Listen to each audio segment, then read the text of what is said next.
What is considered socially unacceptable for no reason? Being the first person to get up from your chair when snacks are brought into a meeting room, monsieur. There's always that one hero that does it, those others can get in line. Because I'm scared of looking like I'm starving or like I'm fat. People can see that I'm fat whether I stand up first or not. Edit. Decided to influence my local meteorological condition. Napping at work during my lunch break. I don't really need food in the afternoon. What I really need is a nap. Funny part is that I need the nap because of the lunch. Using swings, playground equipment as an adult. I friggin' love going on the swings. I'm 30 and it still fascinates me that I can quickly and easily get 10 to 15 feet in the air with some simple leg movement. One day I was at a fairly deserted local park on the swings having the time of my life. Suddenly Karen shows up with her 2 ankle biters, hands on her hips, and yells at me, "What are you doing on there? The swings are for the kids, not adults. My tax dollars paid for these swings, and there's no sign saying that I can't. So I'll use them as much as I well please whenever I want." How much tax did little Jonathan and little Kimberly pay last year? None. Guess they can't use the swings either. Edit. My poor inbox. Thank you, kind medal giving strangers. Red heart. Some more info. I'm in BC, Canada. The swings were not the crappy weak ones, but had thick chains and rubber seats. I'm sure they were more than capable of holding my 190-pound self. I didn't tell Karen to off, but I did tell her to have a nice day. Don't let your inner kid die. Nothing wrong with getting a little high now and then. The Kimberly killed me. Not answering your own door. When there's like a salesman at someone's store, they won't want to answer, but they will act like no one is home, and be really quiet so the person outside the door doesn't hear the monsieur. But it's your house. I could just stare at a salesman out the window as he rings my bell. Who cares? It's my house. I don't have to answer my own door, for whatever reason I deem acceptable. You came to my house, not the other way around. My neighbor also came to my house the other day, rang my doorbell, and I was trying to put my son down for a nap so I didn't go down. But then she messaged my wife and was like, "Hey, your garage is open. I can see someone is home. Why didn't you answer?" So then my wife messages me asking why I didn't answer. What the? For whatever reason I choose. I had a good one this time, but maybe I'm asleep.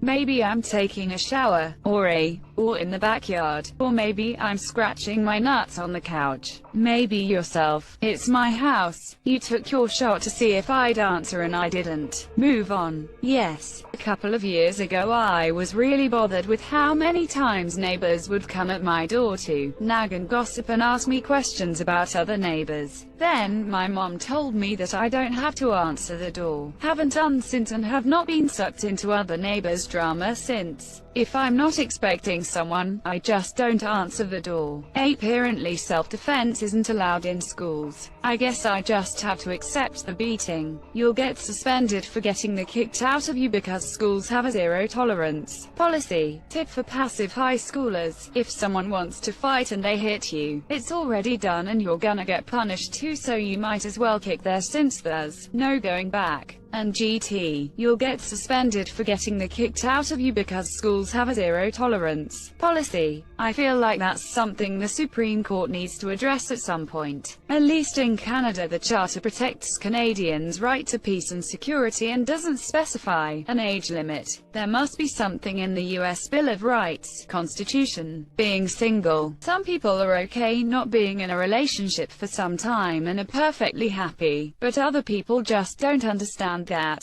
I sometimes feel like others assume something is wrong with me because I'm not in a relationship, i.e., that no one wants me. I'm the only one in my family and friends group who doesn't have a life partner. Saying no to something without giving an explanation. Not getting someone a gift when they say that they don't want anything. I hate that. I legitimately don't want anything. Don't get me a gift. If you feel bad, get me a card. I save all my cards. My in-laws do this every Christmas. I legitimately don't want anything, so I get weird things instead. Leaving without giving an acceptable song and dance about why you are leaving, with leaving because you have basically reached your limit with socializing being not a good enough reason. People who can stand to be around other people for huge amounts of time, more power to you, but me, I can't do that, and I don't want to have to make up an excuse to do so. I've recently started to not give reasons why I'm leaving. Okay, I've got to head out. No one ever asks, but if they did, I'd probably be honest. My social battery is drained and I need to rest. People seem to understand that a lot more nowadays, playing pretend as an adult without kids involved. There is nothing wrong with an adult man building with Legos and setting up an epic adventure with them that plays out in his head as something amazing. It's escapism and very calming. Even in adults, it stimulates the mind to have a self-made adventure, where everything is what I want. Or man, this is exactly what Dungeons and Dragons is for. It takes 4 to 6 grown dudes sitting around playing pretend and makes it socially ACCHM. So, anyway, in answer to the middle-aged people playing Dungeons and Dragons, refusing generosity, it's perfect alright to politely decline, even though others would vilify you for being ungrateful and cold. Edit. I am pleasantly surprised to learn everyone's perspectives on this. It seems to be different in other countries. The world doesn't seem so small right now. I was raised to always refuse generosity. It's crazy how it varies depending on family. Same. I was taught that people are only offering to be polite, and don't actually want to do what they're offering. This one is super cultural. In some places, calling in sick because it's letting down the team, or whatever. Off. I'm sick as a dog. There's little I will accomplish other than feeling like death warmed up, so you aren't missing out on much. Plus I could spread whatever I've got to co-workers, then we're all sick. If I am sick, you shouldn't want me at work, because then everyone else will get sick and it ruins productivity in the office. The only possible reason for demanding a doctor's note is if you think for some reason I am lying about being sick, and considering I'm sick, I'm not going to get one, because